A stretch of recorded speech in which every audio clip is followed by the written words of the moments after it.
Hey, this is Michelle Spiva, and I want to put out a video about something that's been really coming up for me recently. Some of you may know that I write fiction, and some of you may even know that I have a writing group that's starting. And because of that, I'm having to look at a lot of things, interact with a lot of people, and there are a few things that have come up for me. And because they've come up, they've got me to wondering about stuff. So I'm going to be putting this to you. And that question is, are you aware of the power of words and the life that they have? So much so that you have to be careful how you say things, because what you're doing sometimes is subconsciously programming what's going to happen for you. Case in point, had a quick conversation with a potential client, and they kept asking about the cost. And I kept listening to them, and I would tell them what they wanted, and they were like, "Ooh, that's going to cost me a lot, and cost, and cost, and cost, and cost." And they kept throwing that word out, and it felt like it was lashing me with wet noodles and going on. And I had to stop him. Whoa, whoa, whoa, whoa, whoa! I have to stop him. I was like, you know what? That word cost, and especially with the energy you're using it in, this isn't for you. And I'm not trying to deny you, but until you can do an upgrade, update, and overhaul of your understanding and use of that word, I don't think this is the opportunity for you.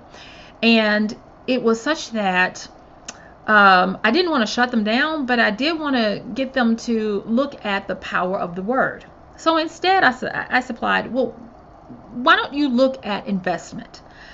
Because investment is what you're really seeking to do if you're wanting to do something for the betterment of yourself for long term. Well, then I started, after I had the conversation with the person, I started thinking about the power of those words. And because I am a merchant of words, I found that I take this knowledge for granted. So I just wanted to, put this out here real quick, and that is to consider the power of your words. We say that words have power, we understand that, but in our everyday lives, we just banter things around with little regard. So, for instance, let's talk about cost versus investment when you're talking about yourself. If you want to better yourself and something has a price tag attached to it, I'm going to ask you that instead of looking at the cost of it, you look at the investment of it, meaning that if I exchange this money or whatever they're asking for to get entry into it, is this a good investment? And when I say investment, meaning will I be able to have a good return on investment, or ROI, in myself? And then that way you'll be able to set yourself up by using the power of the word to benefit. Because investment is actually like a boomerang. It has a return action attached to it whenever you use it. So when you use investment, the backside of that is return. When you use cost, yeah, you just put something out there and it's not coming back. So I wanted to give you that example. And because of that, I just really want to talk real quick about grammar, and then I'm going to shut up and you can go on. Grammar, coming from the word grimoire, which meant esoteric, hidden, or magical, mystical.